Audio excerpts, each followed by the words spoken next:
దేవునికి మహిమ కలుగును గాక. దేవుని ఇచ్చిన మహాకృపను బట్టి దేవుని బిడ్డలు ప్రతి ఒక్కరిని కూడా దేవుడు దీవించి ఈరోజు దేవుడు ఆయన మన స్నేహితుడిగా, మన ప్రాణప్రియుడిగా, మరి ఆయన ప్రతి విషయంలో కూడా మనకి తోడిండి నడిపించి మరి విశ్వాస మూలంగా మనము జీవించడానికి ఎలా ఉండాలి, మన ఆత్మ దేవుని దగ్గరికి చేరాలంటే ఆత్మను రక్షించుకోవడానికి మనం విశ్వాసం కలిగిన వారమై ఉండాలి. ఆ విశ్వాసం అనేది ఏంటంటే మరి ఏదైతే మనము చూడట్లేదో, ఫ్యూచర్లో ఏంటి, మన భవిష్యత్తు ఏంటి అనే విషయాలన్నీ కూడా దేవుడు చెప్తున్నప్పుడు అది నమ్మి విశ్వసించి దేవుడికి ఇష్టంగా బ్రతకాలన్నమాట. ఆ విషయాలు దేవుడు మనతో మాట్లాడడానికి ఇది నాన్న ఇష్టపడుతున్నారు కాబట్టి దేవుని ఆరాధిద్దాము. దేవుడు ఏం మాట్లాడతారో అవి మనకు తెలియవు, కానీ మనం ఆరాధించినప్పుడు ఆయన ప్రతి ఒక్కరితో మాట్లాడే దేవుడు, ప్రతి ఒక్కరిని సంధించే దేవుడు. మనం లోబడాలి, దుష్టుని ఎదిరించి విశ్వాసంతో మనం జీవించాలి. ఆ విశ్వాసంగా ఉంటేనే దేవుని రాజ్యానికి వెళ్తారు. అవిశ్వాసము దేవుని రాజ్యానికి వెళ్ళరు అని ఉంది వాక్యం చెప్తుంది. కాబట్టి ప్రకటన 21:8, ప్రకటన 22:15 మరి అవిశ్వాసులుగా ఉన్న వాళ్ళు దేవుని రాజ్యానికి వెళ్ళరు. కాబట్టి విశ్వాసం అనేది మనం కాపాడుకోవాలి. విశ్వాసం కాపాడుకోవాలంటే ఫస్ట్ పరిశుద్ధాత్మను పొందుకోవాలి. పరిశుద్ధాత్మను పొందుకున్నప్పుడు ఎలాంటి శ్రమ అయినా సరే, ఎలాంటి శోధన ఉన్న ప్లేస్ అయినా సరే దేవుని యొక్క పని చేయడానికి ముందుకు వస్తారు. మనం తిని పడుకోవడానికి కాదు, మనం దేవుడు భూలోకాన్ని తీసుకొచ్చింది. దేవుని పిల్లలు దేవుని రాజ్యానికి రావాలి, దేవునితో యుగాలు ఉండాలి. అది దేవుడి కోరిక. ఆయన కోరిక మనం అందరం కూడా ఏ ఒక్కరు నశించుకోకూడదని ఆయనకి ఇష్టం. అందుకనే రక్షించే వారి పట్లను, నశించే వారి పట్లను ఒక సువాసనగా మనం చేశాడు. రక్షించబడిన వాళ్ళు ఏంటంటే ఎందుకు నమ్ముకున్నాము అని ఏడుస్తా కూర్చుంటారు ఏదైనా కష్టం వస్తే. కానీ విశ్వాసం ఉన్న వాళ్ళు ఎలాంటి శ్రమలోనైనా సరే వాళ్ళు దేవుడు జయించి వాళ్ళు దేవుని రాజ్యం తీసుకెళ్తాడు అన్నమాట. అందుకని మనం విశ్వాసం కోసము మరి మనం ఆత్మలను రక్షించడానికి, మన ఆత్మని రక్షించుకోవాలంటే విశ్వాసము కలిగిన వారమై ఉన్నాము అని సాక్ష్యం అనేది కాపాడుకోవాలి. దేవుడు మహిమ కలుగుగాక. దేవుడు స్నేహితుడైన ఆయన స్నేహితుడిగా ఉండి, మన ప్రాణప్రియుడిగా ఉండి, మన సమీప బంధువుడిగా ఉండి, మరి ప్రతి పరిస్థితుల నుండి దేవుడు తోడుగా ఉండి, మరి దేవుడు పాడైపోయిన ప్రతి బ్రతుకులను కూడా, ఎండిపోయిన జీవితాలు కూడా చిగురింప చేసి దేవుడు మరి దేవుని రాజ్యానికి నడిపించడానికి ప్రతి బాధలో, శోధంలో నుంచి కూడా మరి ఎవరైతే మరి దేవునికి ఇష్టమైన ప్రార్థన చేస్తారో వాళ్ళ మరును ఆరగించడానికి దేవుడు ఇష్టపడుతున్నాడు. కాబట్టి దేవుని ఆరాధిద్దాము, దేవుని మహిమ పరుద్దాము.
చూడండి, వాక్యం చూడండి. హెబ్రీయులు రాసిన పత్రిక 10వ అధ్యాయము. హెబ్రీయులు రాసిన పత్రిక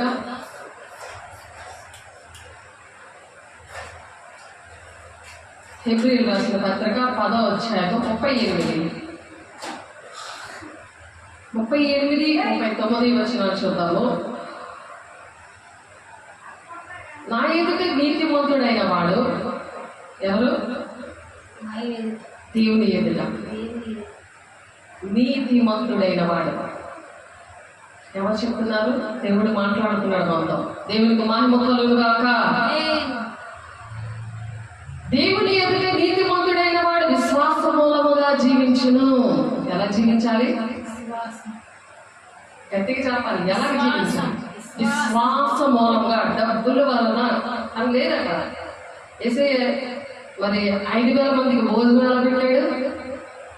చెప్పండి.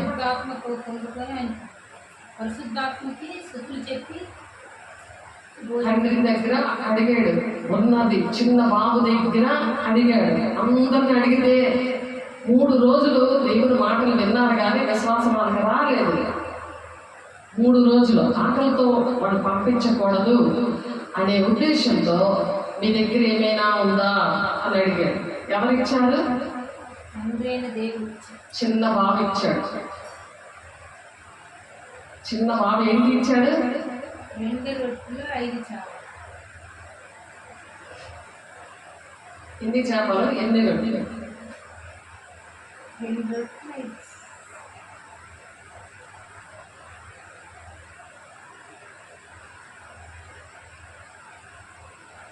ఆ చేపలని, ఆ రొట్టెలని దేవుడు ఎన్ని గంపలు మన తినగా, ఎంతమంది తినగా ఎన్ని గంపలు మిగిలాయి? 12 గంపలు మిగిలితే అవి ఆ అబ్బాయికే ఆ దిగులన్నీ. అక్కడ పేతురు శిష్యులు ఉన్నారు కదా, వాళ్ళందరూ కూడా ఎవ్వరు ఆ మిగిలిన ఎవ్వరు కూడా ఆశీర్వాదాలు ఎవరి దగ్గరికి కూడా దేవుడు పంపించలేదు. ఎవరైతే ఆ చిన్న బాబు అంటే పరిశుద్ధాన్ని పొందుకున్న వాళ్ళకి ఎటువంటి హృదయం ఉంటుంది? చిన్న పిల్లల లాంటి హృదయం ఉంటుంది. అలాగా తన దగ్గర ఉన్న వాళ్ళంతా తెచ్చేసుకున్నారు. ఇప్పుడు 3 రోజులకి ప్రార్థన చేయడానికి, మెసేజ్ వినడానికి వచ్చినప్పుడు ఏదో ఒకటి తెచ్చుకుంటారు కదా సంచిలో. బట్టలతో పాటు తినడానికి, నమ్మడానికి ఏదో తెచ్చుకుంటారు కదా. కానీ అక్కడ దేవుడు వాక్యం చెప్తుంటే కదలలేకపోయారు, అవి తినలేకపోయారు. మరి అలా ఉండే వాక్యాన్ని దేవుడు అక్కడ కొండ మీద ప్రసంగం చేశాడు. ఆ వాక్యము అయిపోయిన తర్వాత ఇంటికి వెళ్ళిపోతున్న టైంలో మీ దగ్గర ఏదైనా ఉందా అని అడిగితే దేవుడు ఆ బాబు ఇచ్చిన చేపలు, మరి ఆ రొట్టెలు ఎలాగ పరిచారు? ఆయన తండ్రి దగ్గర పెట్టి తండ్రిని ఆశీర్వదించమని అడిగారు. అది విశ్వాసం అన్నమాట. అలా విశ్వాసం ఉన్నప్పుడు దేవుడు మనల్ని కూడా ఆశీర్వదించడానికి, అటువంటి విషయాలు నేర్పించడానికి 3.5 సంవత్సరాలు మాత్రమే మనతో ఉన్నారు. కానీ మరి దేవుడు తండ్రి చిత్తాన్ని నెరవేర్చడానికి భూలోకానికి వచ్చి ఆయన తండ్రి చిత్తాన్ని నెరవేర్చి మనము కూడా తండ్రి చిత్తాన్ని నెరవేర్చాలి అంటే ఆయన బాప్తిజం తీసుకున్నాడు అంటే మనకు చూపించడానికి, ఆయన మహిమనంతా విడిచిపెట్టి వచ్చాడు అంటే మనం కూడా అన్ని విడిచిపెట్టి రావాలని. మనకి అహంకారంతో మన ఆస్తి, పిల్లలు అన్నీ ఉంటాయి కదా, అహంకారానికి గుర్తుగా అవన్నీ ఉంటే అహంకారం వస్తుంది. అందుకని దేవుడు తన మహిమనంతటిని విడిచిపోయి తండ్రి అయిన దేవుడికి విధేయత చూపించాడు. మనము కూడా అలాగే మనము తండ్రి అయిన దేవుడికి విధేయత ఎప్పుడు చూపిస్తామంటే విశ్వాసం ఉన్నప్పుడే చూపిస్తాం. అందుకే విశ్వాసం అన్నది చూడండి, హెబ్రీయులు రాసిన పత్రిక 11వ అధ్యాయము 1-2 వచనాలు ఉన్నది. విశ్వాసం అన్నది నిరీక్షింపబడు వాటి యొక్క నిజస్వరూపం. విశ్వాసం అనేది ఏంటంటే నిరీక్షణగా మనకి, అంటే ఒక వెయిటింగ్ అనమాట. వెయిటింగ్ అంటే వేచి చూడడం. ఇప్పుడు దేవుడు వస్తాడని మనం ఎలా వేచి చూస్తున్నామో నీతిమంతులుగా ఉండడానికి. నీతిమంతుడైన వాడు విశ్వాస మూలంగా జీవించడు, కానీ అతను వెనుక తీసిన యెడల అతని యందు నా ఆత్మకు సంతోషం ఉండదు. దేవుడు సంతోషపడితేనే మన హృదయ వాంఛను తీరుస్తాడు. మరి ఆయన అయితే మనము నశించుటకు వెనుక తీయవాము కాము. చాలా విశ్వాసము అనేది లేకుండా దేవుడు చేస్తాడో లేదో, మరి ఇవన్నీ ఇచ్చేస్తే అని ఆ బాబు అనుకుంటే నాకు ఉన్నవి ఇవి అనుకున్నదంతా ఇచ్చేసాడు. అలాగే యేసయ్యలో ఉన్న ఒంట్లో ఉన్న రక్తం అంతా మనకి ఇచ్చేసాడు. తండ్రి దేవుడు లేపాడు, తండ్రికి విధేయత చూపించాడు. అలాగే మనం తండ్రికి మనం ఆ విధంగా విధేయత చూపించాలని దేవుడు మాట్లాడుతున్నారు. తండ్రికి విధేయత ఆ విధంగా మనం చూపించాలని దేవుడు మనకి పాఠాలు నేర్పిస్తున్నాడు. అందుకనే దేవుడు భూలోకానికి వచ్చారు. భూలోకానికి వచ్చి ఆ తండ్రి అయిన దేవుడు మనకి అనేకమైన విషయాలు నేర్పించడానికి మరి ఈ దినాలు కూడా వచ్చున్నారు. దేవునికి మహిమ కలుగును గాక. అయితే మనము నశించుటకు వెనుక తీసిన వారు కాము. మనం విశ్వాస మూలంగా జీవిస్తే, మనం విశ్వాస మూలంగా మనము ఏమో చెప్తున్నారు, నీతిమంతుడైన వాడే జీవిస్తాడు. అలా అందరూ జీవించారు. నీతిమంతులుగా ఎవరున్నారు? పరిశుద్ధాత్మను పొందుకున్న వాళ్ళు, దినము నూతన పరచబడుతున్న వాళ్ళు. పొందేసుకుని ఒక రోజు ఉండడము కాదు. దేవుడు ఏదైతే చెప్పారో అవన్నీ పాటించాలన్నమాట. నేను పొందుకున్నాను కదా అని పడుకొని తిరుగుకున్నాను అంటే కాదు. పరిశుద్ధాత్మ దేవుడు మాట చెప్తుంటాడు, నువ్వు ఈ వాక్యం ప్రకారం నడువు అని వాక్యం చూపిస్తాడు. కళల ద్వారా దేవుడు మాట్లాడతారు, దర్శనం ద్వారా మాట్లాడతారు, సేవల ద్వారా మాట్లాడతారు, భాషల ద్వారా మాట్లాడతారు. ఆయన మర్మాలు పలుకుతూ ఉంటాడు, భాషల ద్వారా మర్మాలు పలుకుతూ ఉంటాడు. అలాగా అన్ని విధాలుగా దేవుడు మాట్లాడుతుంటే నీతిమంతులుగా తయారవుతారు. అందుకనే దేవుని ఎదుగా నీతిమంతుడైన వాడు విశ్వాస మూలంగా జీవిస్తాడు. దేవుడు జీవిస్తాడు, విశ్వాస మూలంగా జీవిస్తాడు. దేవుడు మరి ఆ విధంగా దేవుడు పన్ను కట్టాలంటే మరి పేరుతో చెప్తాడు, వెళ్ళి వేలవయ్యి ఒక చేప, పెద్ద చేప వస్తుంది, ఆ చేపలో షకలు ఉంటుంది, ఆ షకలు అమ్మి పన్ను కట్టు అంటాడు. దేవుడికి గవర్నమెంట్కి ఇవ్వాల్సిన ఆ పన్ను కట్టు అని చెప్తాడు. వేసేదికి డబ్బు లేదు. అలాగే దేవుడు ఏంటంటే నీతిమంతులు ఆ విధంగా విశ్వాస మూలంగా జీవిస్తారని ప్రతిదీ ప్రాక్టికల్గా తీరికలుగా దేవుడు భూలోకానికి వచ్చి నేర్పించాడు. ఆయన బాప్తిసం తీసుకున్నాడు, పరిశుద్ధాత్మను వరం పొందుకున్నారు, తండ్రి చిత్త నెరవేర్చడానికి మరి అరణ్యానికి ఏడవబడి పరిశుద్ధాత్మతో మరి ఆయన ఉపవాసం ఉండి సాతానుని అక్కడ శోధిస్తూ ఉంటే సాతానుని జయించి అటువంటి విశ్వాసము దేవుడు విధేయత, తండ్రి అయిన దేవుడు విధేయత చూపించి ఇదిగో అది మహిమనంతటి విడిచిపెట్టి అది నశించిపోతున్న ప్రజల్ని రక్షించడానికి భూలోకానికి వెళ్ళి వాళ్ళ పాప క్షమాపణ నిమిత్తము నీ ప్రాణాలు పెట్టాలి అని ముందుగానే దేవుడు అనేకమైన ప్రవక్తల ద్వారా మాట్లాడాడు. ఆది కాండంలో మొత్తం ప్రవక్తల ద్వారా యేసయ్య విషయాలన్నీ చెప్పారు. అది 60 కూడా నూతన బంధంలో నెరవేర్పు జరిగింది. అయితే మనం నశించడానికి వెనుక తీయవారం కాదు, కానీ దేవుడు నశించడానికి మనం వెనుక తీస్తామని ఇవన్నీ చేయలేదు, ఇవన్నీ నేర్పించలేదు. ఆయన పోలి నడవండి, మీరు నాకన్నా మీరు గొప్ప కార్యాలు చేస్తారని అందుకే చెప్పారు. ఆయన కలిగిన సంపూర్ణత గలవారు మగవారికి మీరు అన్ని విషయాలు ఎదగండి అని అందుకే చెప్పారు. క్రీస్తుని కలిగిన మనసు మీరు కూడా కలిగి ఉండండి అని అందుకే చెప్పారు. అన్ని చూపించారు, అన్ని గ్రంథాల్లో రాశారు. ఏదో చదివేసుకొని పక్కన పెట్టేయడానికి కాదు. దేవుని బిడ్డ ఒకసారి ఆలోచించండి. అందుకనే మనము నశించుటకు వెనుక తీవడం కాదు, కానీ ఆత్మను రక్షించుటకు విశ్వాసము కలిగిన వారమై ఉన్నాము. మన ఆత్మని మనం రక్షణ అనేది ఈ రోజులో అయిపోయింది కాదు. అంతవరకు సహించేవాడే రక్షణ పొందుకుంటాడు. అంతవరకు మనం సహించుకోవాలి. అలాగా వాళ్ళకి జీవ కిరీటం ఇస్తాను అని ప్రకటన 2:10 ఉన్నది. అది ఇప్పుడు మనము జ్ఞాపకం చేసుకోవాలి. విశ్వాసము, ఆ విశ్వాసము ఉన్నది నిరీక్షించబడే వాని యొక్క నిజ స్వరూపము. అదృశ్యమైనవి ఉన్నవనటకు రుజువునై ఉన్నది. అదృశ్యమైనది ఉన్నది అనడానికి రుజువునై ఉన్నది. రుజువు ఆ రుజువు అనేది అక్కడ ఉంటుంది. ఇది దేవుడిది కాబట్టి దేవుడు విషయంలో మనము విశ్వాసము కలిగి ఉండాలి. దానిని బట్టి పెద్దలు సాక్ష్యం పొందారు. పెద్దలంటే అబ్రహాము, ఇస్సాకు, యాకోబుల దేవుడు, మరి యోహాను, మరి పేతురు, వీళ్ళందరూ కూడా విశ్వాసులు. ఎవరైతే అలా జయించారో వాళ్ళందరూ కూడా సాక్షిగా ఉన్నారు. ప్రపంచంలో దేవుని వాక్యం వలన ఆ విధంగా నిర్మాణమై ఉంది. అందును బట్టి అదృశ్యమైనది కనబడేడు పదార్థముల చేత నిర్మింపబడం లేదని విశ్వాసము చేత మనం గ్రహిస్తున్నాం అన్నమాట. ఆ విధంగా మనం గ్రహించగలుగుతున్నాం. మరి విశ్వాసాన్ని బట్టి హేబేలు ఏం చేశాడు? కయ్యూని కంటే శ్రేష్టమైన బలి అర్పించాడు. ఆ విశ్వాసాన్ని బట్టే అలాగే మనం అర్పించాలి. దేవునికి ఇష్టమైన బలిలు అర్పించాలి. మన హృదయమే దేవుని ఆలయంగా పెట్టుకోవాలి. మన జీవితాన్ని దేవునికి బలిగా అర్పించాలి. మన జీవితాన్ని దేవుడికి అర్పించాలి.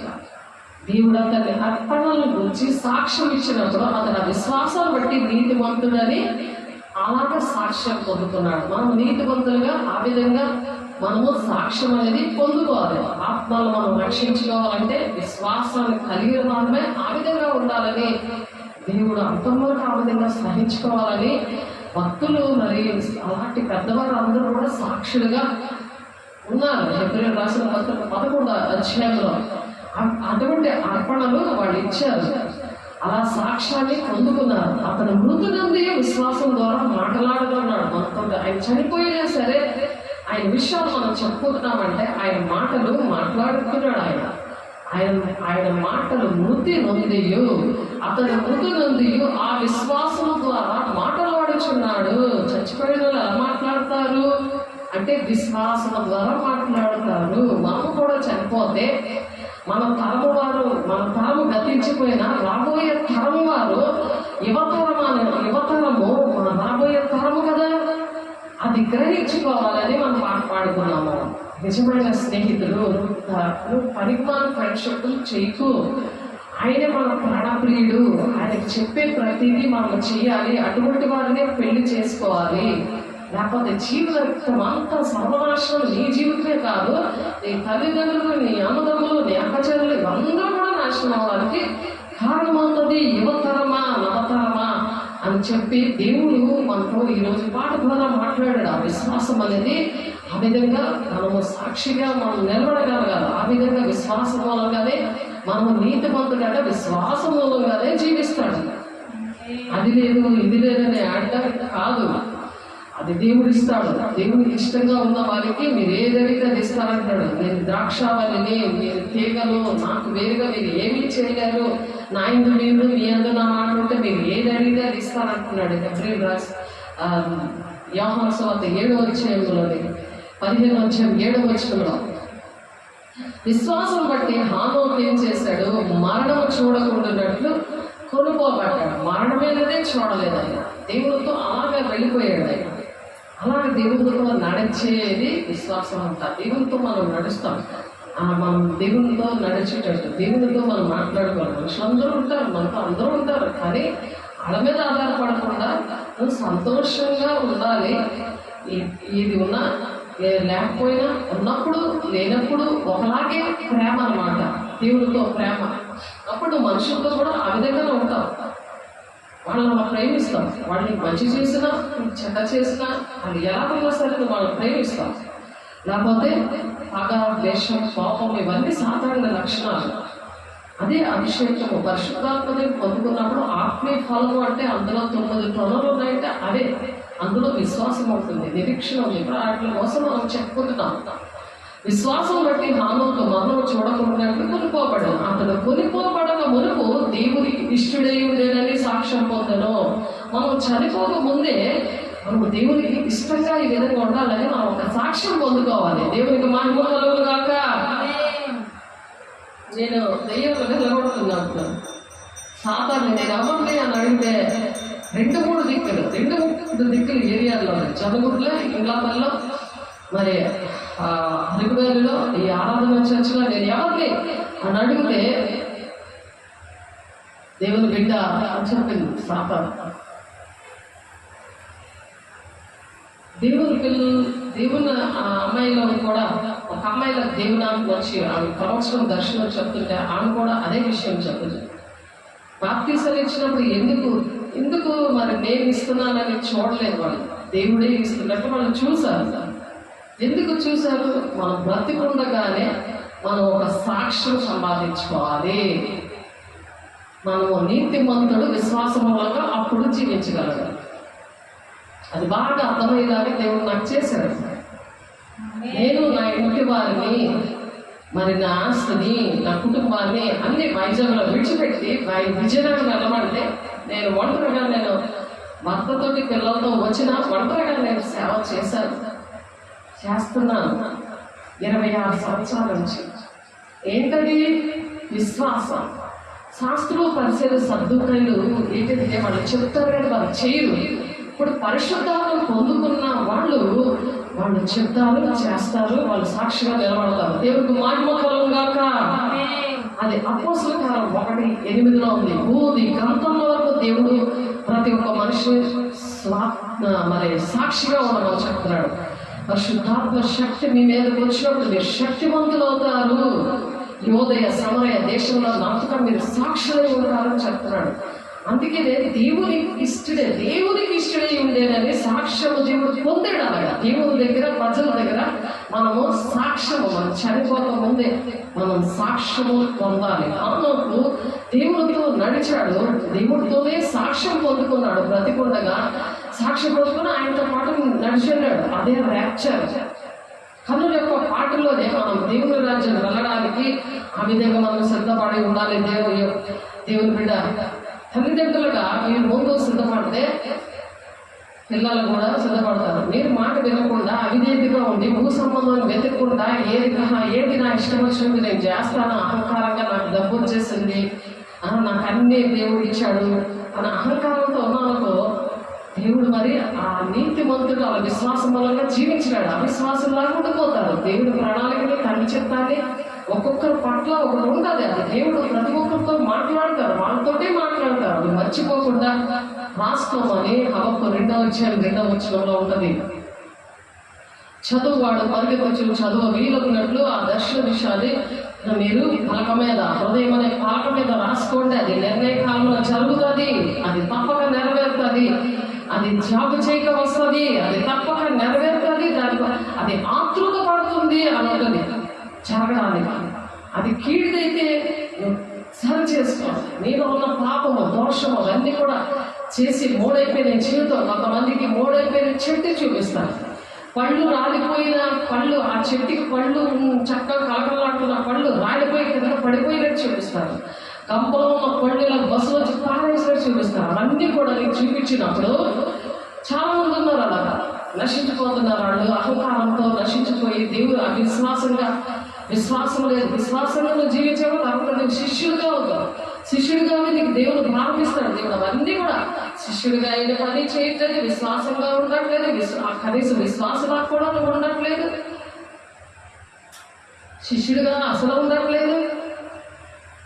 ఆలోచించాడు. దేవుని యొక్క భయము, భక్తి ఉన్నప్పుడు నీతిమంతుడైన వారు విశ్వాసం మూలంగా జీవిస్తారంట. అతను వెలుగు తీస్తే అతని యందు నా ఆత్మకు సంతోషం ఉండదు. ఎవరికి సంతోషపెడుతున్నావు? ఇంట్లో వాళ్ళకి చికెన్లు, బిర్యానీలు వండేసి చక్కటి బట్టలు వండేసి ఇచ్చేసి నువ్వు సంతోషపడుతున్నావా? వాళ్ళు ఏమన్నా నీకేమన్నా చేస్తున్నారా? వాళ్ళు నీతో దేవుని రాజ్యానికి వస్తారా? నువ్వు పెడితే పెట్టు, కానీ దేవునికి ఇష్టంగా ఉన్నావా? ఫస్ట్ చూసుకోవాల్సింది అది. నువ్వు దేవునికి ఇష్టంగా ఉండి వాళ్ళకి చేసి పెట్టి వాళ్ళను కూడా నువ్వు ఇష్టంగా తయారు చేయాలి.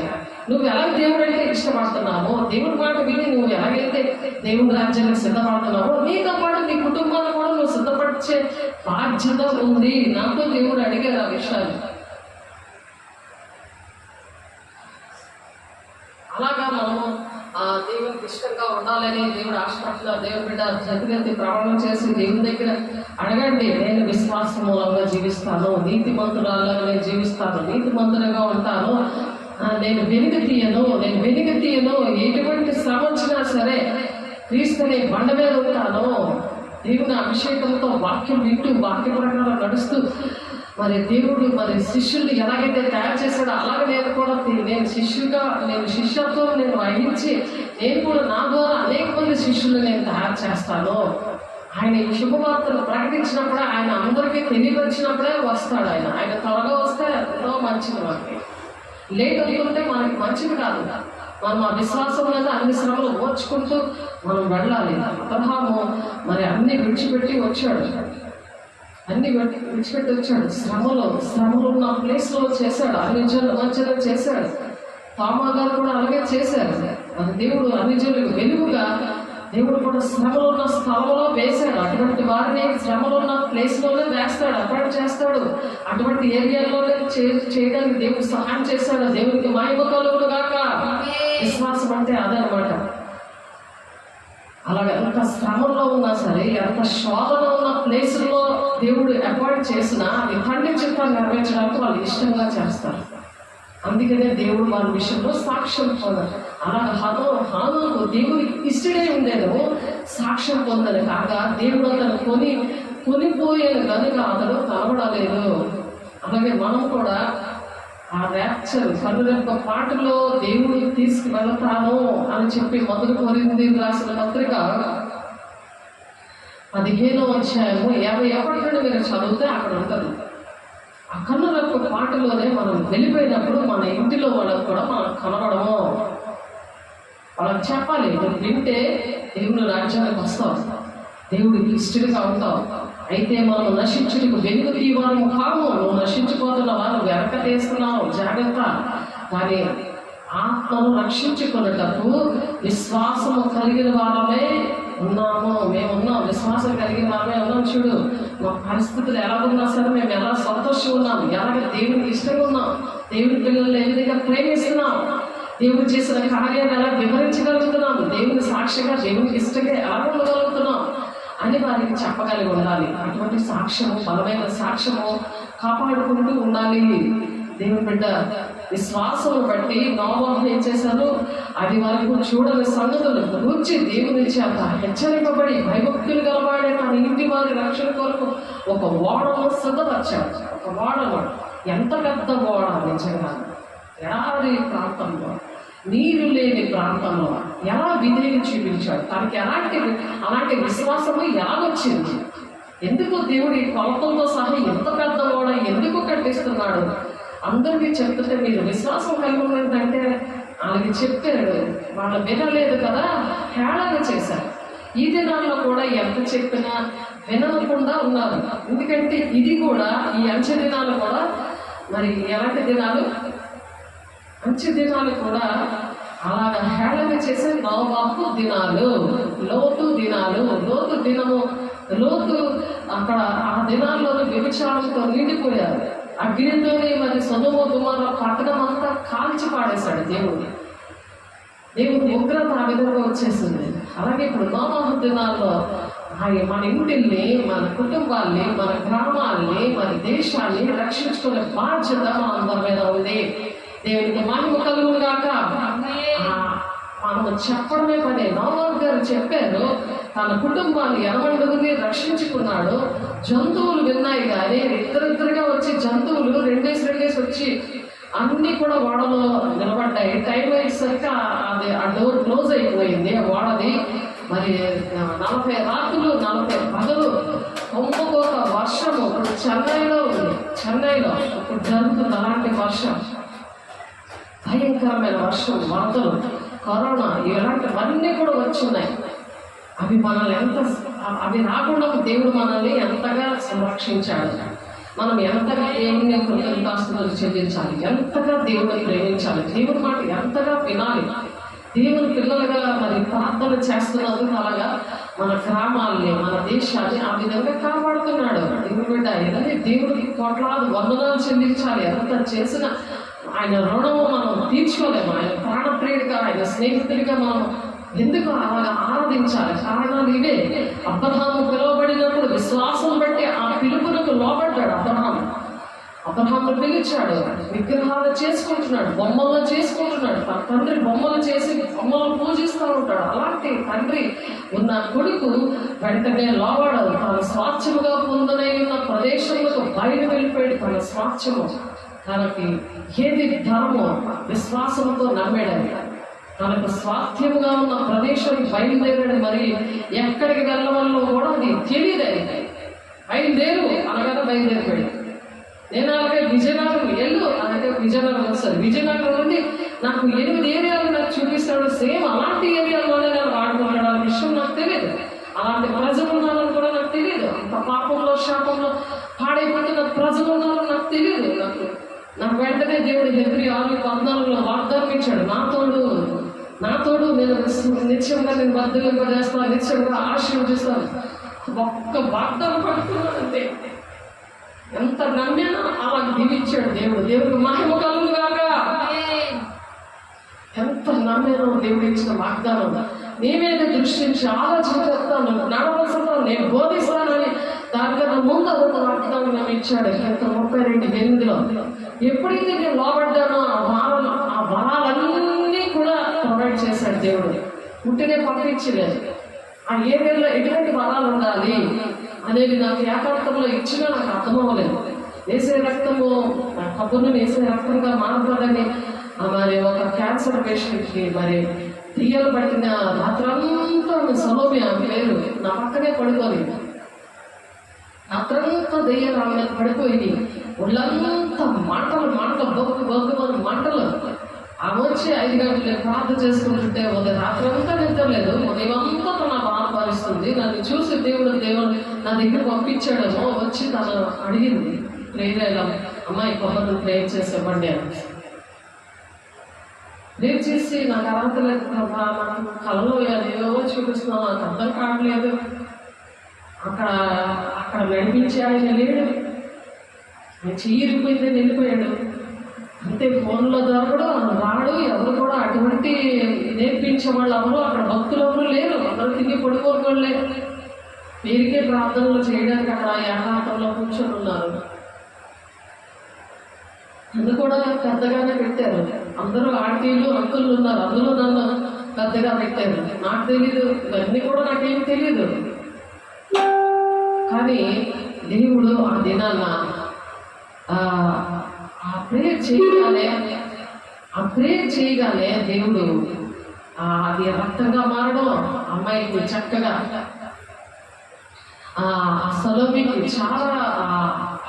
సలోమికి చక్కగా ఆ చల్లగా బాడీ అంతా చల్లగా అయిపోవడము. ఆమె ఎంతో అద్భుతంగా అమ్మా ఎంత బాగుందో అనుకుంటున్నాను. బాడీ అంతా చల్లగా ఉంది అనేసరి నాకు నా దేవుడు నాతో ఉన్నాడు, నాతో నడిపించడానికి అని ఎంతగా నేను సంతోషించాను. ఒక మనిషికి బాగున్నప్పుడు మనకు ఎంతో ఆనందం వేస్తుంది. దేవుడు మనలోకి వచ్చి కొన్ని కార్యాలు చేస్తున్నాడు, మనకు ఎంతో ఆనందం వేస్తుంది. దాన్ని విశ్వాసం అంటారు. నీ దెయ్యాలు ఆటలు చేస్తాయి అని అందరూ ప్రార్థన చేసేవారు కాదు. అక్కడ మాకు అర్హత లేదు అనేవారు కాదు. మరి దేవుడు ఆమె పంపించాడు. దెయ్యాలు పట్టిన వాళ్ళు 5 అప్పచెప్పాడు. ఆ పాస్టర్ నాకు అప్పచెప్పి వెళ్ళిపోయాడు. దేవుడు అంటేనే తెలియదు వాళ్ళకి. అటువంటి వారిని అప్పచెప్పి వెళ్ళినప్పుడు దేవుడు వాళ్ళని ఓన్లీ విశ్వాసం ద్వారా దేవుడు వాళ్ళ విషయంలో కార్యాలు చేశాడు. దేవుడికి మహిమ కలుగుగాక. నేను సేవలోకి వచ్చి మరి చదువుడులోని ఇంగ్లపల్లిలో నేను సేవ చేస్తుంటే అక్కడికి వచ్చి మరి ఆ క్యాన్సర్ పేషెంట్ వచ్చి ఏంటంటారు అవి ఎక్స్రేలు ఆ రిపోర్ట్లన్నీ తెచ్చి మరి సాక్షిగా దేవుడు నిలబెట్టుకున్నాడు. దేవునికి మహిమ కలుగుగాక. అలాగే ఇంకొక ఆయనకి మరి కాలు ఇరిగిపోతే కాలు ఇంకా మరి పనిచేయదనుకున్నారు. రైల్వేలో అప్లై, ఉద్యోగం లేదు, ఇల్లు పోషణ, మరి అవన్నీ కూడా దేవుడు కార్యాలు చేశాడు. మరి దేవుడు ఎందుకు అలాంటి విశ్వాసంగా దేవునికి ఇష్టమే ఉన్నప్పుడు దేవుడు అటువంటి వరాలు ఇస్తాడు. దేవుడికి లోపడినప్పుడు దేవుడు అలా నడిపిస్తాడు. దేవుడు అలా నడిపించిన వాళ్ళకి దేవుడికి ఇష్టలుగా ఉన్నారు అని అంటున్నాడు ఆయన. ఆ పిలుపునకు లోబడి తాను స్వాస్థ్యముగా పొందలే ఉన్న ప్రదేశంలో బయలు వెళ్ళాను. మరి ఎక్కడికి వెళ్ళవలనో అది ఎరుగక బయలు వెళ్ళాను. తెలియదు ఎక్కడికి వెళ్ళాలో కూడా అబ్రహాం గారికి తెలియదు. అబ్రహాం గారికి ఇచ్చిన వాగ్దానము నాకు ఇచ్చినందుకు ఆయన ఇసుకరేణువులాగా నేను దీవిస్తాను, 1 మంది పిల్లలు ఇస్తాను అన్నాను కదా. అలాగే నన్ను మరి ఆయన నాకు తండ్రిగా అబ్రహాము, ఇస్సాకు, యాకోబుల దేవుడు నాకు తండ్రిగా ఉండి వారికి ఇచ్చిన ఆశీర్వాదమే మరి దేవుడు నాకు కూడా ఇవ్వడానికి అటువంటి విశ్వాసంతో దేవుడు నిర్మించాడు, నిర్మించాడు. దేవుడు ఈ దినాన దేవుడికి మహిమ కలుగుగాక. విశ్వాసం బట్టి అతనితో ఆ వాగ్దానంలో సమాన వారసులైన ఇస్సాకు సమాన వారసులు. మనం ఎలా ఉన్నామో మనతో ఎవరితోనైతే అటువంటి ప్రజలతో ఉంటారు. అబ్రహాంతో ఉన్నాడు ఇస్సాకు, సమాన వారసత్వం వచ్చింది అప్పుడు. అలాగే మీరు అటువంటి సాగుతో మీరు ఉన్నప్పుడు మీకు కూడా సమానమైన వారసత్వం, సమానమైన ఆ దీవెనలు, ఆ వరాలు దేవుడు బాప్తిసం ఇవ్వగానే వాళ్ళకి దర్శనాలు, ప్రవచనాలు, నాకున్న దర్శనాలు, ప్రవచనాలు, నాలో ఉన్న వరాలన్నీ ఆత్మీయ బిడ్డలకు వచ్చాయి. దేవునికి మహిమ కలుగుగాక. వాళ్ళు చూశారు, ప్రవచించారు, దర్శనాలు చెప్పారు. వాళ్ళందరూ కూడా మరి దేవునిలో ముందుగా విశ్వాసంతో వెనుకత్తి వారు ముఖామో అని చెప్పగలుగుతారు. కానీ ఆత్మను రక్షించుకునేటప్పుడు విశ్వాసము కలిగిన వారమే ఉన్నామని సాక్ష్యం ఉండాలి కాక. ప్రతి ఒక్కరికి దేవుని పిల్లలకి మరి ఆ విశ్వాసము వెనుక తిరిగిపోకుండా, ఆ సాక్ష్యాలు పాడు చేసుకోకుండా దేవుడు ఆ విశ్వాసము కలిగిన వారమే మేమున్నాం అన్నట్టుగా సాక్ష్యం కలిగి ఉండాలి గాక. దేవుడు దేవుడు మీ అందరికి అనుగ్రహించును గాక. ఇస్సాకు యాకోబు అనువారులు గుడారములో నివసించుచు అన్యుల దేశంలో ఉన్నట్టుగా వాగ్దాత దేశంలో పరవశులయ్యారంటాడు. అన్యుల దేశంలో, అన్యులు ఉన్న ప్లేస్లో దేవుడు వాడుకుంటున్నారు. చూసారా? అబ్రహాం, ఇస్సాకు, యాకోబుల దేవుడు మన పక్షాన కూడా ఏ విధంగా కార్యాలు చేస్తున్నారో, దేవుని సాక్షిగా అలాగా మనల్ని ఏ విధంగా నిలబడుతున్నారో మరి దేవునికి మహిమ కలుగుగాక. విశ్వాసం బట్టి మరి శారా కూడా ఏం చేసిందంటే, వాగ్దానం చేసిన వాడు నమ్మదగిన వాడని ఎంచింది. తన వయసు గతించినదైనా సరే గర్భాన్ని ధరించింది, ఆ శక్తిని పొందుకుంది. మరి ఆ మృతతుల్యమైన ఆ గర్భము ఆకాశ నక్షత్రముల వలె సముద్ర తీరమందలి లెక్కింప సఖ్యం కానీ ఇసుక వలె సంతానం ఆమె కలిగింది. అది విశ్వాసం అంటే. అటువంటి సంతానం ఆవిడ కలిగింది. ఆవిడ పిల్లలుగా మనల్ని దేవుడు మరి ఈ విధంగా దీవించాడు. బట్టి దేవునికి మహిమ కలుగుగాక. వీళ్ళందరూ ఏంటంటే ఆ వాగ్దాన ఫలము అనుభవింపకపోయినా సరే దూరం నుండి చూచి వందనములు చేసి తమ భూమి మీద పరదేశము యాత్రికులమే ఉన్నామని ఒప్పుకొని విశ్వాసము గలవారే మృతి చెందారు అనమాట. ఆ విశ్వాసంతో మృతి చెందారు. అటువంటి వాళ్ళందరికీ కూడా ఈ ర్యాప్చర్ ర్యాప్చరు అంటే కనురెప్ప పాటలో అవుతున్నప్పుడు అప్పుడు ఆ ఘోర శబ్దం మధ్యాకాశంలో వినిపిస్తున్నప్పుడు దేవుడు ఊదినప్పుడు అప్పుడు లెగిస్తారు. మృతిలో తిన వాళ్ళందరూ విశ్వాసంతోనే మనం చనిపోవాలి. ఆ విశ్వాసం కలిగి ఉన్నాము మేము అనే అనుక్షణము కూడా ఒక సాక్ష్యము దేవుని దగ్గర నుండి, ప్రజల దగ్గర నుండి మనం ఆ సాక్ష్యం పొందుకుంటూ మనం చనిపోయినా సరే బ్రతికున్నట్టే మనం అలాగా ప్రతి ఒక్కరిని నడిపించే వారిగా హేబేలు విషయంలో మరి 4వ వచనంలో హెబ్రీలు 11:4 ఆయన చనిపోయినా సరే మాట్లాడుచున్నాడు అనే విధంగా మనం ఉండాలి గాక.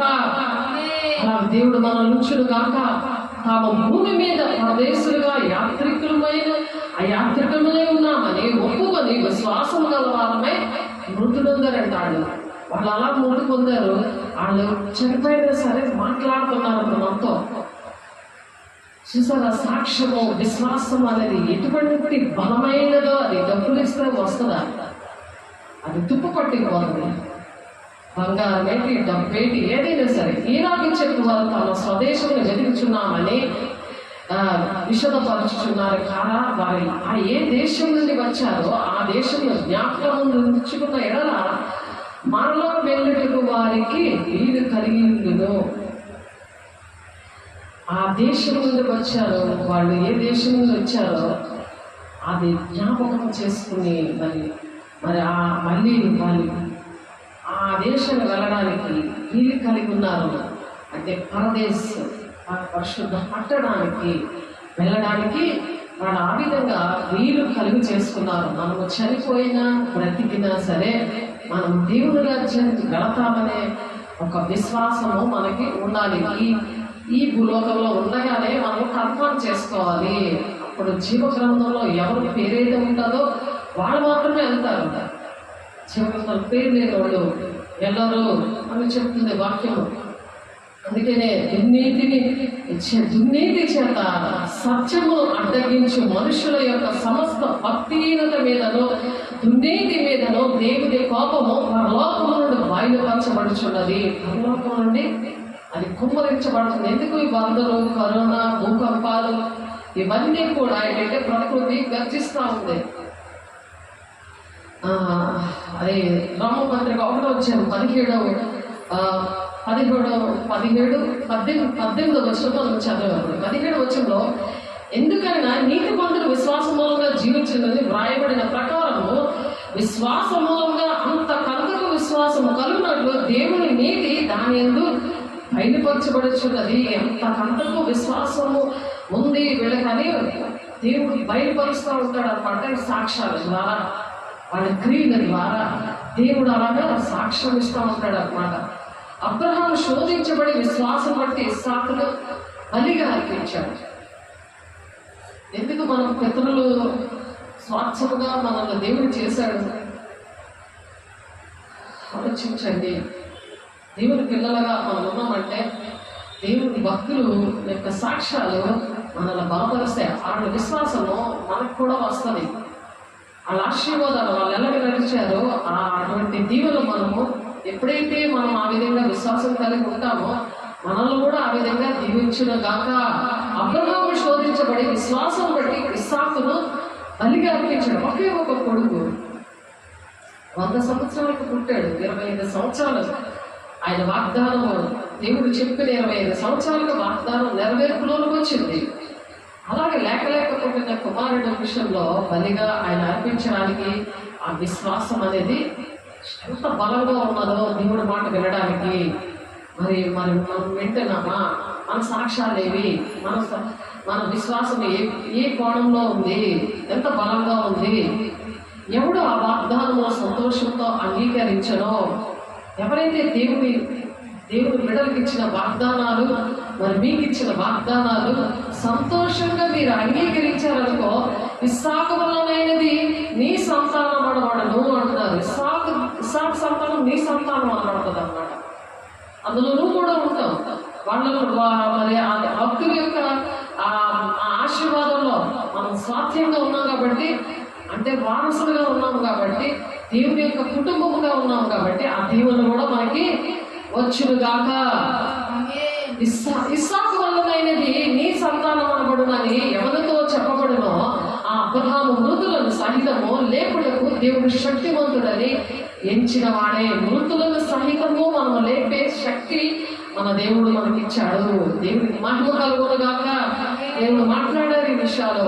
ఎస్తర్తో మాట్లాడారు, గ్లోరీతో మాట్లాడారు. మృతులను సహితము ఈ గ్లోరీ కోసం వచ్చే ఆర్గనైజేషన్ లేపుతుంది అని అలాగా స్వాస్థ్యము మన చేతి మనకు ఆ దీవెనలు దేవుడు ఇచ్చాడు. దేవుడికి మహిమ కలుగునుగాక. తన ఏక కుమారుని అర్పించి ఉపమాన రూపముగా అతను మృతుల్లో నుండి మరలా పొందను. విశ్వాసం బట్టి ఇస్సాకు జరగబో సంగతుల విషయమై యాకోబును ఏశావును ఆశీర్వదించాడు. యాకోబును ఏశావును ఆ విశ్వాసాన్ని బట్టి ఇస్సాకు జరగబో సంగతుల విషయమై అలాగా ఆ విధంగా ఆశీర్వదించాడు. అది ముసలి కాలంలో ఆయన చనిపోతున్నప్పుడు ఆ విధంగా ఆశీర్వదించాడు. మరి విశ్వాసాన్ని బట్టి యాకోబు అవసాన కాలం ఉంది యోసేపు కుమారులో ఒక్కొక్కనే ఆశీర్వదించాడు. అలా మన బిడ్డల్ని మనం ఆశీర్వదించే వారిగా ఉండాలి గాక. దేవునికి మహిమ కలుగుగాక. తన చేతి కాల మొదలు మీద అనుకొని దేవునికి నమస్కారం చేశాడు. యోసేపు తనకు అవసాన కాలంలో అంటే వృద్ధాప్యంలో విశ్వాసం బట్టి ఇశ్రాయేలు కుమారులను నిర్గమనం గురించి ప్రశంసించి తన శల్యమును గూర్చి వారికి ఆజ్ఞాపించాడు. మోషే పుట్టినప్పుడు అతని తల్లిదండ్రులు ఆ శిశువు సుందరుడైనందున ఇక్కడ యాకోబు, ఇస్సాకు, అబ్రహాము విషయాలు మనం నేర్చుకున్నాం. ఇప్పుడు మోషే విషయంలో మోషే గారు పుట్టినప్పుడు ఏంటంటే అతని తల్లిదండ్రులు ఆ శిశువు సుందరుడై ఉన్నాడని విశ్వాసం బట్టి రాజాజ్ఞకు భయపడ్డారు. 3 మాసాలు 3 నెలలు కూడా దాచిపెట్టారు మోషేని. ఆ బాబుని దాచి 3 నెలలు దాచి మోషే పెద్దవాడైనప్పుడు విశ్వాసం బట్టి ఐగుప్తు ధనము కంటే ఏం చెప్పాడు? పెద్దవాడయ్యి మరో కుమార్తె దగ్గర పెరిగాడు. తన తల్లిని పాలు ఇవ్వడానికి మరి తన అక్క మరి వెళ్ళి మాట్లాడినప్పుడు ఆ జబ్బుపెట్టిలో మరి ఆ చెరువులోంచి పంపించినప్పుడు కుమారుడుగా పెరగవలసింది. పెరిగిన తర్వాత తను అంటున్న విషయం ఏంటంటే రాకుమారుడిగా బ్రతకడానికి ఇష్టపడట్లేదు. ఎంత విశ్వాసం ఉందో చూడండి. మోషే పెద్దవాడు ఇప్పుడు విశ్వాసం బట్టి ఐగుప్తు ధనము కంటే క్రీస్తు విషయమైన నింద గొప్ప భాగ్యం ఎంచుకున్నాడు. క్రీస్తు విషయమైన నింద, ఏదైనా నింద వస్తే మనం అంత గొప్ప భాగ్యంగా మనం ఎంచుకోవాలి. అలాగే మత్తయి 5వ అధ్యాయంలో కూడా ఉంటుంది, నా నిమిత్తము జనులు మిమ్మల్ని నిందించి హింసించి చెడ్డమాటలా పలుకున్నప్పుడు మీరు ధన్యులు, సంతోషించి ఆనందించండి, మీ పరలోకమందు మీ ఫలము అధిక మగును అంటున్నాడు. దెబ్బలాంటి వెళ్ళిపోకూడదు. నువ్వెంత సైలెంట్ ఉంటే అంత మంచిది నీకు. దేవునికి మహిమ కలుగును గాక. అది దేవుడు చూసుకుంటాడు. నీ పని ఏంటంటే నీ పని చెప్పడమే, నీ పని చెప్పడమే. ఎస్కేల్ 2వ అధ్యాయంలో ఉంటుంది అన్నమాట. నువ్వు చెప్పే అంతే. అవి గచ్చ పొదలైనా ముళ్ళ పొదలైనా ఆ బలు రెక్కసి చెట్లైనా సరే చెప్పు. అంటే అవి ఎలా ఉంటాయంటే ఫలించదు అనమాట. అక్కడ బలు రెక్కసి చెట్లు ఉన్న దగ్గర, రాళ్ళు ఉన్న దగ్గర, తుప్పలు ఉన్న దగ్గర అలాంటివి చల్లవు కదా. అవి చల్లిన విత్తనాలు ఏది అవుతాయి? అయినా సరే నువ్వు వెళ్ళు, నువ్వు చెప్పు, వాళ్ళు వెళ్ళు, అయినా నువ్వు చెప్పు అంటున్నాడు దేవుడు. అది తర్వాత చదువుతాం. మోషే పెద్దవాడు ఇప్పుడు విశ్వాసం బట్టి ఐగుప్తు ధనము కంటే క్రీస్తు విషయమైన నింద గొప్ప భాగ్యం అని ఎంచుకున్నాడు. అలా ఎంచుకుంటున్నారా? ఒక మాట అంటే పడుతున్నారా? దేవుడి ప్రేమ తెలుసుంటే వేసే సిలువ ఆయన వెంబడిస్తే, నిజంగా మీరు వెంబడిస్తే ఈ నిందలు, అవమానాలు, దెబ్బలు ఏవైనా సరే భరించుకుంటారనమాట. నేను చేసుకుంటే చేసుకో, దేవుడు ఏం చెప్తాడో అదే నేను వింటా, నేను రాజ్యం వాడను అన్నట్టుగా నిలబడాలి. నేను నిలబడ్డాను. నిలబడబట్టి ఆ శ్రమను తట్టుకోవడానికి విశ్వాసం అంటే ఏంటంటే శ్రమలు ఉన్న ప్లేస్ అనమాట. ఆవిడ శ్రమలకి తెగించుంటారు, అందరినీ పక్కన పెడతారు. దేవుడి కన్నా ఇంకో దానికి స్థానం ఇవ్వరు. వస్తువే కావచ్చు, మనుషులే కావచ్చు, ఏమైనా పార్టీలే కావచ్చు, ఏదైనా అవ్వచ్చు, ఏదైనా అవ్వచ్చు, పక్కన పెడతారు అనమాట. శ్రమలకి ఇష్టపడతారు. అందుకే నన్ను వెంబడించేవాడు తన సిలువనెత్తుకొని వెంబడించాలి అని దేవుడు అందుకే కన్ఫామ్గా చెప్పాడు. ఆ సిలువనెత్తుకొని వెంబడించేవాడు నాకు పాత్రుడు కాడు. పాత్రుడుగా ఈజీగా ఇరుకు మార్గం కదా, పోరాటం ఉంటుంది. అలా ప్రవేశించాలి, ఇరుకు మార్గంలో ప్రవేశించాలి, పోరాడండి అంటున్నాడు. దానికోసం విశ్వాసం అనేది చాలా అవసరం. మోషే పెద్దవాడైనప్పుడు విశ్వాసం బట్టి ఐగుప్తు ధనము కంటే క్రీస్తు విషయమైన ఎంత గొప్ప భాగ్యముగా ఎంచుకొని అల్పకాలము పాప భోగము అనుభవించడం కంటే అల్పకాలం. ఇప్పుడు మనం ఉన్నది భూలోకంలో ఉన్నది అంతా కూడా కొంచెం కాలమే. యుగాలు ఉన్నది దేవుడితోని. ఆ విషయం మోషే గారు చక్కగా ఆలోచించాడు. రాకుమారుడిగా ఉండడం కంటే నేను ఈ అల్పకాలము పాప భోగము, ఈ పాపంతో నిండిన ఈ భోగాశలు, ఈ భోగంతో నిండిన పరిస్థితులు, ఇవన్నీ కూడా అనుభవించడం కంటే దేవుని ప్రజలతో బాగా గుర్తుపెట్టుకోండి. దేవుని ప్రజలతో ఉన్నారా లేదా? ఆమె ఆశ్చర్యాల్లో దేవుని ప్రజలతోనే ఉండాలి. దేవుని బిడ్డ దేవుని ప్రజలతో శ్రమ అనుభవించడం మేలని ఎంచుకున్నాడు. శ్రమలో దేవుని ప్రజలతో శ్రమ ఉంటుంది, కానీ అదే ఇష్టంగా ఎంచుకున్నాడు. దేవునికి మహిమ కలుగును గాక. ఆ శ్రమ ఎంత భాగ్యంగా ఎంచుకున్నాడు. ఎందుకంటే అక్కడ జీవ కిరీటం ఇస్తాడు ఆయన. అంతం వరకు సహించే వాడికి జీవ కిరీటం ఉంది, మహిమ కిరీటం ఉంది, మరి అక్షయ కిరీటం ఉంది, నీతి కిరీటం ఉన్నది. 1000 ఏళ్ల పరిపాలనలో మనము నిలబడి చేస్తాము దేవునితో. ఆయన కుడిపార్శ్వాన్ని కూర్చోబెట్టుకుంటాడు. పెళ్లి కుమారుడు కదా ఆయన. పెళ్లి కుమార్తె సంఘాన్ని ఆయన జయించి వారిని నా సింహాసనం మీద కూర్చుండబెట్టుకుంటాను అన్నాడు. వద్దా? అవన్నీ సుఖభోగాలు ఆలోచించుకోండి. మనకేమన్నీ కష్టాలేం లేదే. ప్రాణాలు తెగించుకున్నారు. ఇప్పుడు ఎన్ని శ్రమలో, ఇప్పుడు ఎన్ని వైరల్ అయిపోతున్నాయి, అంత పాపంతో శాపంతో నిండిపోతే ఎంత ఉగ్రత కుమ్మరిచ్చేస్తున్నాడో మరి దేవుడు. మరి ఆలోచించండి దేవుడు విడలారా. ప్రకృతి అందుకే గర్జిస్తుంది. దేవుడు ఊరుకున్నా ప్రకృతి మాత్రం ఆగట్లేదు. ఎందుకంటే వాడి భాష లేదు, వాడి దేవుని మాటలు ప్రచురణ చేశాయి. అవి ఉదయమే స్తుతిస్తూ ఉంటాయి. మరి ఆ పక్షులు, ప్రకృతి అంతా కూడా స్తుతిస్తూ చాలా కృతజ్ఞతగా ఉంది. ప్రకృతి వేచి చూస్తుంది ఆయన వస్తున్నాడని. కానీ ప్రజలు శ్రమలకి తట్టుకోలేక సుఖానుభవాన్ని కోరుకుంటున్నారు. పాపము శాపమే కావాలనుకుంటున్నారు. ఈ హలోకందే నిత్యం ఊడిపోతారు అనుకుంటున్నారు. చాలా మందికి తెలియదు, దేవుని పిల్లలకే తెలియదు. అల్పకాలము పాపభోగమును అనుభవించిన కంటే దేవుని ప్రజలతో శ్రమ అనుభవించిన మేలని యోచించి ఫరో కుమార్తె యొక్క కుమారుడని అనిపించుకోవడానికి ఒప్పుకోనలేదు. రాకుమారుడిగా ఉండడానికి ఆయన ఒప్పుకోలేదు. మోషే గారు ఆలోచించండి. నేను కుటుంబాన్ని మా పాప పిలిచినా, మరి మా పుట్టింటోళ్ళు పిలిచినా, అతింటోళ్ళు ఎవరు పిలిచినా సరే నాకు దేవుడు ఏది అప్పచెప్పాడో నేను అక్కడే. అనిశ్చితం నాకు ఎక్కడ దేవుడు ఎంత శ్రమ అయినా సరే, ఎటువంటి పరిస్థితి వచ్చినా నా దేవుడు నాతో అన్నాడు. మరి ఎవరికి నా విషయాలు ఏమీ కూడా మరి వాళ్ళు అడిగితే ఏదో 2 ముక్కలు చెప్పడం అంతే. అన్నీ కూడా మోసగించినట్టు చెప్పడం ఎప్పుడూ లేదు. నాకు డబ్బులు కావాలి, నాకు ఇవి కావాలి అని ఎప్పుడూ లేదు. ఎందుకంటే తండ్రి అయిన దేవుడు ఆ విధంగా పోషించుకొని ఆ విధంగా విశ్వాసంతో ఉన్నప్పుడు దేవుడు ఎంతగానో ప్రేమిస్తాడు. ఆయన ప్రాణప్రియుడిగా ఉంటాడు, ఆయన స్నేహితుడిగా ఉంటాడు. దేవునికి మహిమ కలుగునుగాక. ప్రతిఫలము కలుగబోవు బహుమానము దృష్టి ఉంచాడట. ముందు ఫ్యూచర్లో ఏ బహుమానం వస్తుందో దాని మీద దృష్టి పెట్టుకున్నాడు మోషే గారు. నేను పెట్టుకుంటారా? ఈ రోజు నుంచైనా తీర్మానాలు చేయండి, అటువంటి దాన్ని నేను దృష్టి పెడతాను అని. విశ్వాసం బట్టి అతడు అదృశ్యుడైన వాడిని చూచినట్టు స్థిరబుద్ధి గలవాడే. స్థిరబుద్ధి ఉండాలి విశ్వాసంతో.